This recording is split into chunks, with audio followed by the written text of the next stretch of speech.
Ada apa dengan Partai Demokrasi Indonesia Perjuangan (PDIP)? Konflik internal nampaknya. Puan Maharani mencoba untuk mengajak seluruh elemen bangsa, terutama yang ada di internal PDIP, untuk menyudahi potensi konflik yang sering terjadi antara PDIP dan juga Pak Joko Widodo. Sementara Deddy Sitorus, Guntur Romli, serta orang-orang yang sampai dengan saat ini masih saja nyinyir tentang Pak Jokowi, selalu menyalahkan Pak Jokowi sebagai orang yang bertanggung jawab terhadap peristiwa Hasto sang sekjen yang ditangkap oleh KPK. Kita bahas. Halo guys, apa kabar? Anda kembali bersama saya lagi, Bang Bill. Di video kali ini saya mau membahas soal isu PDIP dan juga Pak Jokowi yang tidak berkesudahan.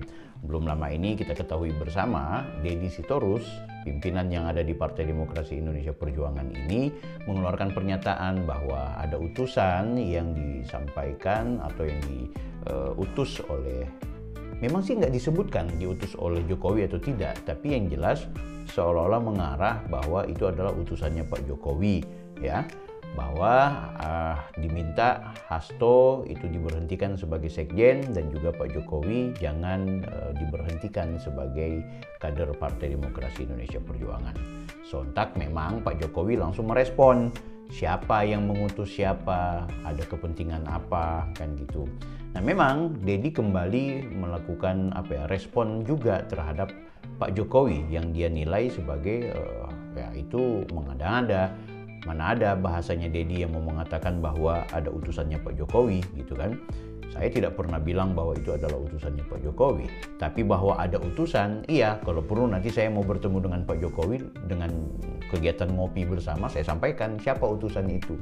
Nah ini menarik. Pokoknya yang paling menarik adalah soal tidak berkesudahannya mereka-mereka ini mengeluarkan pernyataan-pernyataan yang ujung-ujungnya menjadikan Pak Jokowi sebagai sasaran empuk, kritik, nyinyiran, serta fitnahan mereka. Bahkan Pak Jokowi dengan gayanya, dengan tenangnya, tapi semacam mengeluarkan warning ya, ultimatum. Saya ini selama ini diam, saya selama ini tidak tenang. Tapi kalau kemudian begini terus, ada fase di mana kesabaran itu ada batasnya. Ya, saling lempar bola informasi dan isu yang menurutku sangat menarik ketika kemudian Pak Jokowi melayani apa yang disampaikan oleh Deddy Sitorus. Memang Pak Deddy ini ya, anggota DPR RI kita ini cukup santer menghajar Pak Jokowi. Isu tentang intervensi Pak Jokowi di momentum pilkada, ya, istilah partai coklat, semua dibunyi-bunyikan oleh Deddy Sitorus tersebut yang ujung-ujungnya mengarah bahwa ini adalah aksi yang dilakukan oleh Pak Joko Widodo selama menjadi Presiden Republik Indonesia. Tidak hanya Deddy Sitorus, Guntur Romli juga menyebutkan bahwa Pak Jokowi ini inkonsisten. Dulu katanya mau pulang ke Solo jadi rakyat biasa, tapi sekarang masih cawe-cawe urusan politik gitu. Jadi Pak Jokowi ini orangnya selalu tidak sesuai. Katanya Gibran tidak dicalonkan sebagai calon wakil presiden, tapi ternyata justru dia mengusung Gibran. Nah ini tidak konsisten menurut Guntur Romli, ya kan? Padahal ada out of the box lah bahasanya Guntur Romli, itu di luar konteks gitu. Sebab Pak Jokowi memang tidak pernah memerintahkan, "Hai Gibran, kamu mencalonkan diri sebagai wakil presiden." Itu nggak ada, ya. Kita tahu bahwa semua adalah skema yang dimainkan oleh Prabowo dan juga tim pemenangannya agar kemudian Prabowo mendapatkan kekuatan suara yang cukup signifikan terutama di Jawa Tengah. Guys, kisruh PDIP dan juga Pak Jokowi yang tiada henti ini ujung-ujungnya kemudian diminta oleh Mbak Puan agar menghentikan, ya. Jadi hentikanlah perdebatan, perselisihan. Ada problem bangsa yang harus diselesaikan, apalagi ini momentum Ramadan. Nah ini menarik, berarti kita melihat bahwa di PDIP itu tidak tunggal, ya. Kepemimpinan PDIP juga itu banyak kubu, terutama kubu besarnya Hasto dengan Deddy Sitorus dan juga siapa lagi, Guntur Romli, Seno, Adian Apitupulu dengan Mbak Puan, Bambang Pacul, ya. Ada orang-orang yang memang terkesan atau terlihat lebih memilih soft dan bahkan kecenderungannya bekerja sama dengan pemerintah Prabowo Gibran, termasuk juga dengan Pak Jokowi, ketimbang Deddy Sitorus, Guntur Romli, ya itu tidak henti-hentinya itu menghajar terus kepada Pak Jokowi. Bahkan juga Pak Prabowo sempat dihajar oleh komplotan PDIP, geng atau gerbongnya Hasto. Kan gitu. Nah, kita tahu lah mereka-mereka ini yang dulu menghajar Pak Prabowo baik di masa kampanye termasuk ketika beliau menjadi menteri, ya itu luar biasa. PDIP menghajar terus. Nah, tapi juga ada isu yang charter bahwa ternyata sebenarnya Ibu Megawati itu memberikan dukungan penuh kepada Pak Prabowo, tapi tidak kepada Gibran. Ini kan lucu yang gini-gini nih lucu gitu. Bagaimana mungkin mendukung Prabowo tapi tidak mendukung wakil presidennya? Ya sekalian aja, jangan dukung presiden dan wakil presiden, atau jangan dukung wakil presiden dan juga presidennya gitu. Dukung atau tidak dukung kedua-duanya, buat apa coba? Kan gitu. Jadi tidak mengakui keberadaan seorang Gibran sama juga dengan tidak mengakui keberadaan presiden, kan gitu. Karena simbol Prabowo ya Gibran, Gibran ya Prabowo, presidennya wakil presiden, wakil presiden. Kalau mau disebut bahwa wakil presiden adalah inkonstitusional atau tidak didukung karena memang cacat, ya berarti presidennya juga cacat. Kenapa? Karena dia memilih orang cacat untuk masuk di jajaran pemerintah, terutama di wakil presiden. Itu guys ya, barangkali juga perlu kita clearkan. Nah, kita kembali ke kisru PDIP. Ini menarik nih menurutku.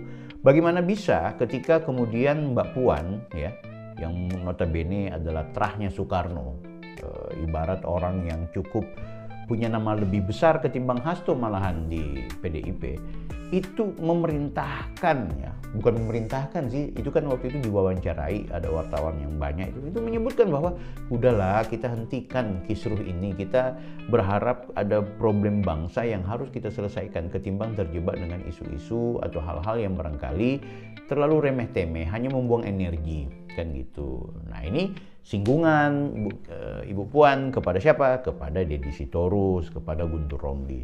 Nah, sementara kalau kita lihat di media, di YouTube, di saluran TV nasional kita, banyak sekali pernyataan-pernyataan yang disampaikan oleh gerbongnya Hasto ini terkait mereka memposisikan Pak Jokowi sebagai musuh, ya selalu menyalahkan Pak Jokowi. Aku masih penasaran sih, kira-kira Pak Jokowi ini akan melakukan apa? Pak Jokowi apa yang akan menjadi sikap terhadap fitnahan, cacian yang dikelola atau yang dimainkan oleh Deddy Sitorus dan kawan-kawan. Ini aku juga masih penasaran. Tapi yang jelas kita masih menunggu. Nah, ini yang paling menarik juga, kita berharap kalau kemudian Mbak Puan itu betul-betul secara konsisten tidak mau terjebak pada konflik PDIP dan juga Jokowi, sekaligus ia meminta agar konflik ini disudahi. Ini kan simbol bahwa sebenarnya Mbak Puan itu jauh lebih moderat gitu. Ada juga yang menyebutkan sebenarnya bukan cuma soal moderasi yang dimainkan oleh seorang Puan untuk menyelamatkan keadaan PDIP dengan Jokowi, karena ada beberapa faktor. Faktor pertama, Mbak Puan adalah ketua DPR RI, sehingga itu beliau simbolnya adalah simbol pejabat negara yang lebih memilih untuk menyelesaikan masalah itu secara soft. Yang kedua, konon sih, ini konon, ada tindakan korupsi yang dilakukan oleh suami Mbak Puan. Nah, aku nggak tahu persisnya, kita bisa googling aja, banyak informasi demikian, sehingga itu Puan lebih main cantik. Dia nggak mau terjebak konflik dengan Pak Jokowi. Kenapa? Karena konflik dengan Pak Jokowi, dia sadar bahwa di belakang Pak Jokowi, gerbongnya Pak Jokowi itu mulai dari Polri, TNI, bahkan Presiden dan Wakil Presiden, kan gitu. Sehingga itu berkelahi dengan Pak Jokowi itu buang-buang energi sekaligus blunder. Ya, ini isu ya, dugaan-dugaan yang di-share di ruang-ruang publik ya. Kita bisa googling kok, apakah benar ada kasus korupsi yang melibatkan kerabat dari Mbak Puan yang sehingga dia harus main cantik sebagai ketua DPR RI. Sehingga itu dia tidak mau terjebak dengan narasi-narasi kebencian yang dimainkan oleh Deddy Sitorus dan Guntur Romli serta kawan-kawan. Nah guys, yang paling menarik juga yang harus kita gali di sini adalah soal bagaimana seorang Jokowi ya, Pak Jokowi ini dia di tengah dihajar oleh PDIP yang tak berkesudahan ini, ternyata orangnya produktif. Makanya ketika Guntur Romli menyebutkan Pak Jokowi itu tidak konsisten, katanya pulang ke Solo hanya untuk istirahat menjadi rakyat biasa, tapi faktanya persoalannya begini, Pak Jokowi sebutlah dia memang tidak mau melakukan apa-apa, dia diam di rumah, tetap didatangi orang guys. Produktivitas dia itu kan juga masih harus diapresiasi gitu. Dia mau datang sholat Jumat juga dikerumuni orang, ya kan?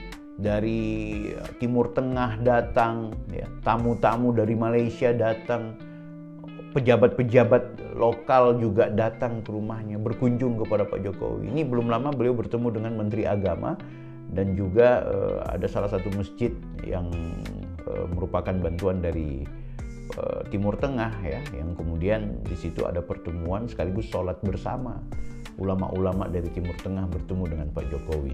Jadi mau dibilang Pak Jokowi sekedar rakyat biasa, tamu-tamu kehormatan itu masih datang ke rumahnya Pak Jokowi, masih membuat pagelaran acara dengan Pak Jokowi. Nah, hebatnya lagi Pak Jokowi ditunjuk sebagai bagian dari Dewas atau Dewan Pengawas yang ada di Danantara, sebuah lembaga keuangan investasi yang dikelola oleh pemerintah Prabowo Gibran, kan gitu. Jadi bagaimana bisa kemudian Pak Jokowi akan menjadi rakyat biasa? Dia memang rakyat biasa, tidak punya jabatan di struktur pemerintahan secara formal, tapi dia punya jabatan taktis yang diberikan oleh Prabowo dan juga Gibran, yaitu sebagai Dewan Pengawas bersama dengan Pak SBY di Danantara tersebut. Jadi Mas Guntur Romli ini orangnya sudah keburu membenci Pak Jokowi, sehingga apa saja yang dilakukan oleh Pak Jokowi atau semua adegan yang terlihat di ruang-ruang publik itu kemudian selalu dinilai oleh PDIP, terutama Deddy Sitorus dan juga Guntur Romli bersama gengnya adalah sesuatu yang negatif. Menurut kalian bagaimana guys? Silahkan tulis di kolom komentar. Kita berjumpa di video berikutnya. Jangan lupa like, comment, dan subscribe. Saya Bang Bill.